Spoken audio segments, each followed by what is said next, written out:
what Netflix became, instead of that DVD fucking rental service, and it like leveled and it became a streaming service on the internet. One of the first things it did was sign the Miramax catalog, and as a result, Things to Do in Denver When You Were Dead was on Netflix for like, however long that contract was, like 10 years or whatever. And I imagine slowly but surely it's eked out a cult following. But now and it's then not when on Netflix. So what I'm saying is that somewhere exactly. we are causing We're bringing minor it back. ripples in We're bringing it viewership.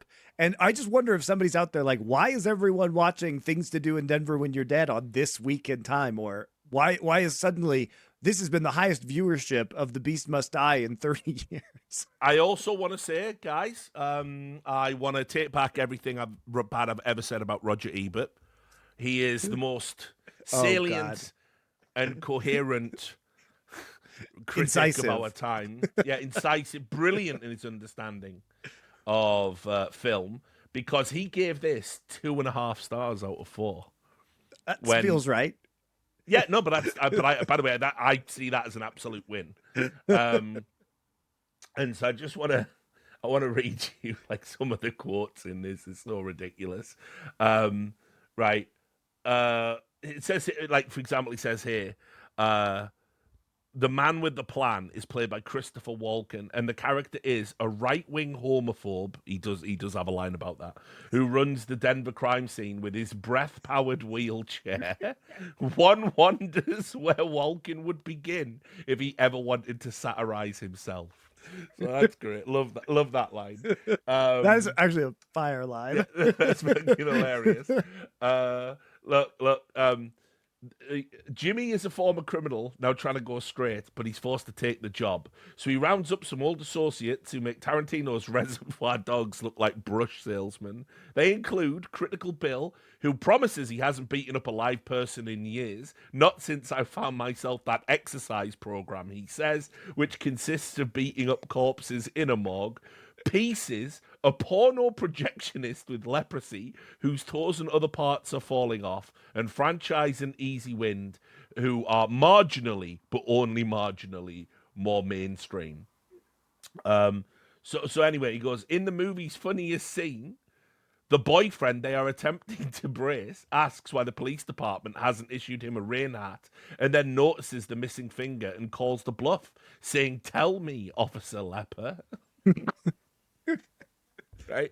Anyway, he just says here, this is the last paragraph, Things to Do in Denver When You're Dead is not a successful movie on its own terms. It's too cute and talky and too obviously mannered to develop convincing momentum. But as an exercise, it's sometimes funny, always energetic, and it shows that Rosenberg can write and Flader can direct. They just need to dial it down a little.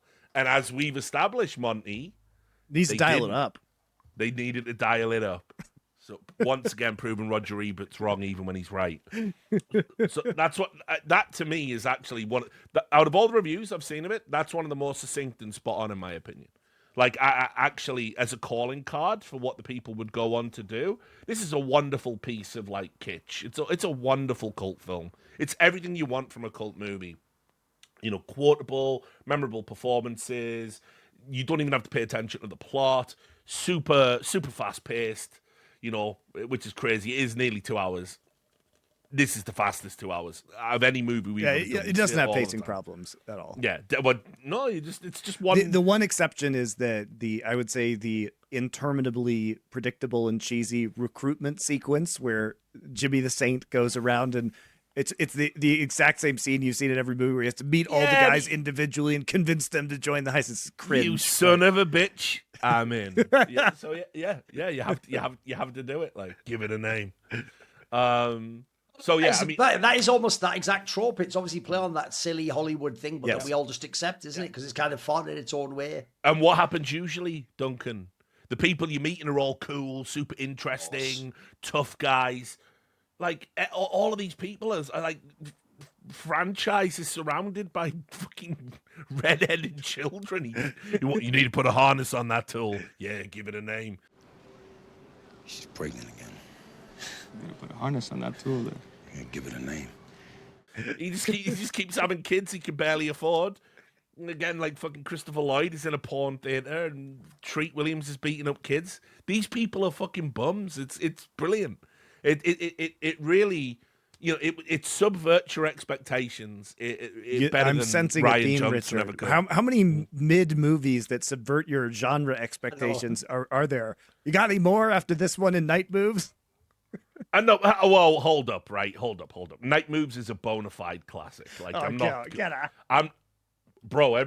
Listen, you're on the losing side of the argument on that. Sadly, he's actually right, Monty, even though I don't agree. Every time I look up, I'm not even joking. You know that like mad phenomenon where people say if you say a blue Corvette, next thing you see all blue Corvette. Yeah. No joke, Monty. After that, I swear I'd never heard of this fucking movie aside from when I looked into Gene Hackman's past like 20 years ago and looked at all the movies on IMDb. All of a sudden, I've read so many like literary things about film where it'll just be like, which led into Night Moves and its effect on the genre. I'm like, what the fuck is this? Get out. Like, that was never mentioned ever by anyone.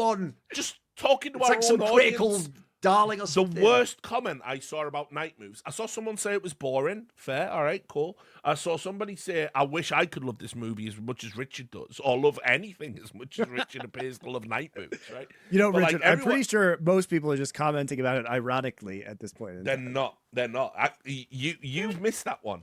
I always feel like the weirdest thing about Night Moves as well is what a waste of James Woods it is. He just did fuck all in that movie. It's like, he's actually a bagger actor. He just wasted on that film. Like, hey, listen, it's all about Gene Hackman's character. That's the point. And like you said, look, all joking aside, I know this isn't a classic movie. This is another one of those sweet spot movies for me where it's like, I'd probably rate this about 6.5 out of 10. Yeah, that's reasonable. That's fair. By the way, I do think it's actually an important character trait to be able to acknowledge when something is like a guilty pleasure, etc. Yeah. My biggest problem, what makes people absurd, is when they actually do just think like some shit that only they're into is like a fucking 10 out of 10. It's like, come on, mate. Yeah, have some perspective. Come on. Yeah. But it's like, you see, the key thing to remember is not when you're dealing with that number, because almost everything should be between a 5 and a 7, really. Right, like it should be good enough that it's average, and occasionally within that bracket, something might elevate to being above average, which is really good in the broader concept. 8, 9, and 10 should be rare. Not all 6.5s are equal. No, and this to me, like in terms of the movies that were coming out in and around this at the end of 1995. This is a movie that, like, for me, it's criminal. It hasn't been seen. I would rather watch this than Forrest Gump again. I'll tell you that. Like, there we go. Actually, unironically true. Yeah, but that's also part of, like, again, this is why all the numbers don't work the same. Like, because the expectation for Forrest Gump, especially because you're told it's like some Oscar winner, great, you're thinking that's going to be like a fucking 9 out of 10. Like, holy fuck, this is going to blow my mind. But that is actually quite puerile. Or, for example, I'll give you an example, right? I might, like, bang on something like fucking Avatar. It probably is like a fucking 6 out of 10 film. But the problem is he had like an unlimited budget and the possibility to do everything. And then that's what he came up with. So in that scenario, that 6 out of 10 is almost a diss that I'm saying at that. Whereas in this case, when it's like some film that's got fuck all reviews on IMDb, it's got a weird cast of characters. It's this weird 90s actually a 6 there. Sort of like, hey, that's not bad. Yeah, dig it out. We can watch that. It just had no chance. Like, because, coming out in 95, as I said, it's Seven, it's Heat, it's Casino, it's Leaving Las Vegas, it's Usual Suspects, 12 Monkeys. It's right on the heel of Pulp Fiction too. So yeah, Die Hard with a Vengeance. Another fucking like quippy crime thing. I can never remember if Shane Black did the script for that, but whatever. It's like, where would this movie have fallen? Where would it have been seen where it was better than anything else in Shaw that year? Even though I think it does something incredibly unique, which is, I don't even know, is there such a thing as a pre-parody where it's like you can see where something is headed, so you satirize it before anybody can understand the satire, because the things you're satirizing haven't happened yet, but are absolutely going to based on the trends that you can see. I genuinely think that's what happened here, like 100%. I was like, to beat what's happening in Reservoir Dogs, we're all going to have to go so far over that. Like, think about Reservoir. We haven't even talked about that, or the characters and Mr. I mean, Orange, the opening Mr. scene Pink. obviously clearly has elements of what they're trying to do in this film. Yeah, exactly. About it, I got hence like a virgin. I got Madonna's big dick in my ear and Toby, I don't know what the fuck in my other. Now, I'll pay for breakfast. You throw in a book, you bastard. I don't tip. I don't believe in it. It's like, what's this got to do with a bank robbery of a jewelry heist? Like, none of it. But it's like, everybody loved that film. Reservoir Dogs is a modern classic. Everybody loves it. Everybody reveres it. It relaunched the concept of the soundtrack as being an important part of the movie. As in, you not diegetically, not score. You use, songs to punctuate iconic songs ever associated, of course. Yeah. And obviously, Pulp Fiction reinforced that. Yep. Every movie now had to have a banging soundtrack. I mean, this one does script. Too. Yeah. A script that's absolutely bristling with fucking. By the way, you do also dialogue. realize when you watch this movie how fucking good young Tarantino was, because, bro, I always think to myself, so many in Pulp Fiction of the lines that Vincent and fucking I can't remember the name of Samuel L. Jackson's character. So many of those lines would either have fallen flat if it had been a different actor or you'd misdirected it. Those could have come off as really stupid lines, but in the movie they're cool, they're iconic, aren't they? Yeah, exactly. I mean, of course, but like.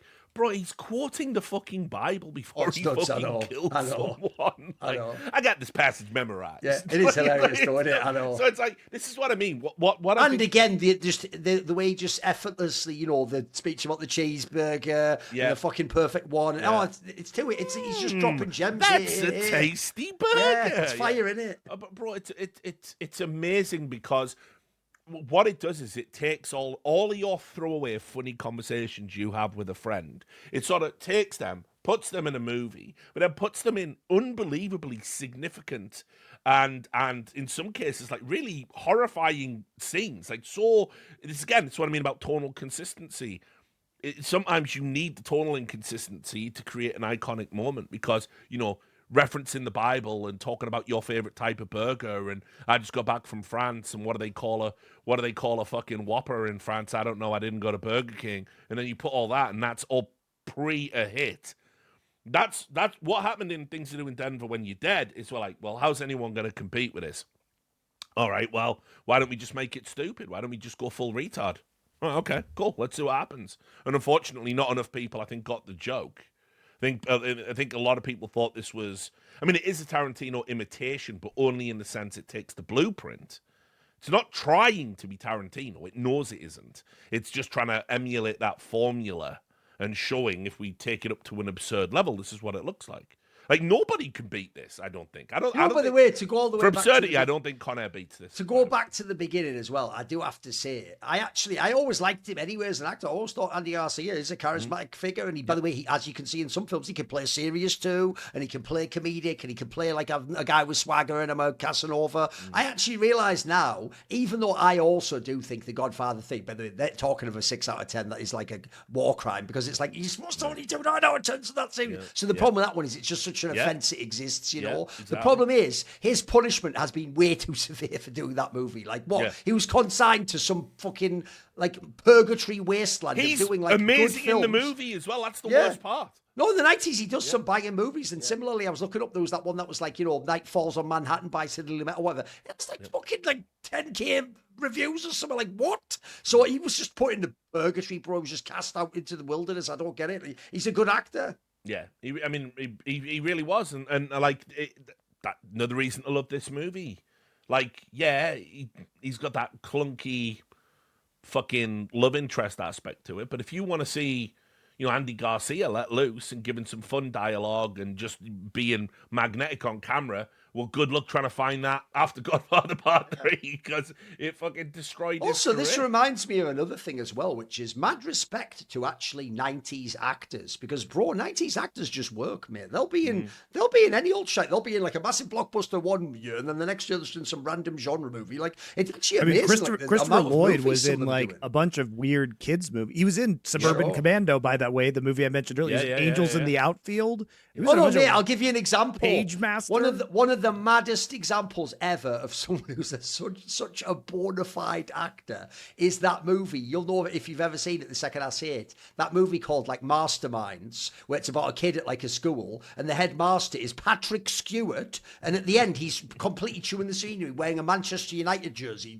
It's so absurd, a kids movie. You're just like, Patrick Stewart, aren't you like an actual thespian? Why are you in this movie, man? Like, is this just you needed money or something? What is this? Like, it's nuts. It's nuts, bro. I mean, yeah, I'd like to say, I guess to start putting a pin in it, because I know we got a hard out now for this episode. You know, the reason this movie definitely endures is, okay, it could have, you know, we can go back and forth on the script, but whatever you think about the words in the script, having these actors say them, that's... Yeah, the casting's great.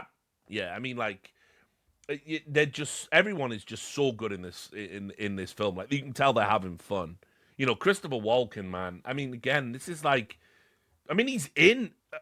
Put it this way: this is where the Christopher Walken everyone parodies is sort of coming to life. And obviously, in Pulp Fiction, he has that great monologue about sticking the watch up his ass, right? And everybody went, well, that's pretty absurd, but okay, it's good to see Christopher Walken having some fun. Listen to him in this.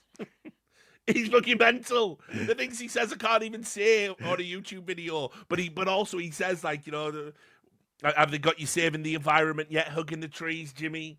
That's how they get you. 1 minute. By the way, there's also someone in the future I would totally be down for doing an arc-off, because unfortunately he has become a parody of himself. Like the joke was in Dune Part 2, he just plays the Emperor as Christopher Walken, which is like, the worst. bro, he did so many movies in like the 90s and stuff that were like, think about The Prophecy and stuff, or that one where he's like a fucking vampire, and there's that, you know the one about like Addiction, whatever, I can't remember what it's called. Some of these movies are straight fire, mate. But they're nothing like, they're not Christopher Walken movies where he's being all silly, like, hey, what am I doing? Unfortunately, that just became a shtick he did for some reason. Yeah, unfortunately, I think at the start of the 90s, he did King of New York, and what ends up... It's a banger film as well. Which is a bang. But that's a hidden gem right there, mate. But what ends up happening is it goes King of New York, and they're like, oh, yeah, he's kind of menacing in these crime movies. And then it's like, he does True Romance, and then, he's kind of... right. And then he does Pulp Fiction, but he's kind of funny there, too. So let's put him in this. Oh, that's great. And then before you know it, you've got fucking... What are they called? Suicide Kings and fucking... I don't know.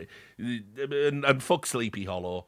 And then after that, I don't know. It's like you say, he's just a parody of himself. If it wasn't for Seven Psychopaths, I could like... By the way, I was even thinking of that being in this arc. I think that's a fucking mad slept-on film. If it wasn't for Seven Psychopaths, it's a really fun film. I can definitely leave most of his latter years. In fact, by the way, if you like this film, I would recommend something like Seven Psychopaths. It's going to be right up your alley. There couldn't be, again, I would be astounded. I don't think there could be like an In Bruges or a Seven Psychopaths if this movie didn't exist. Because again, this is the movie that shows you... In Bruges, in my mind, is the better version of this. In Bruges is amazing. I mean, like one of my all-time favorites. Like one of my all-time favorites. Like a movie that is like, it only gets more and more profound each time you watch it. But it starts out as a hilarious comedy, and then it becomes a fucking meditative nightmare on what it's like to be an emotional purgatory.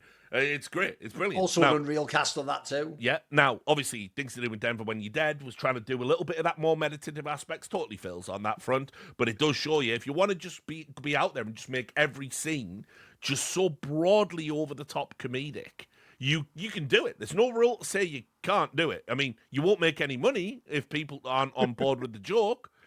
It might set your career back a little bit, but the fact this movie exists, I have to believe that in Hollywood and people making movies today, there are loads of directors who've seen this film and have a soft spot for it in the same way I do. I have to believe that. I see evidence of it every now and then. I go, So I knew this wouldn't be a Monty film when I picked it. I knew Duncan could meet me halfway on this one. He bought the ticket and took the ride. I don't hate this movie. I agree with it being a 6.5 out of 10. That's where I would. And as you noticed, it's not unenjoyable. You did figure out the ambience in which to enjoy the movie, Monty. You noticed that, didn't you? You found your way to the Devil's Letters. There it is. And what do you know? Suddenly it came alive, didn't it? Yeah.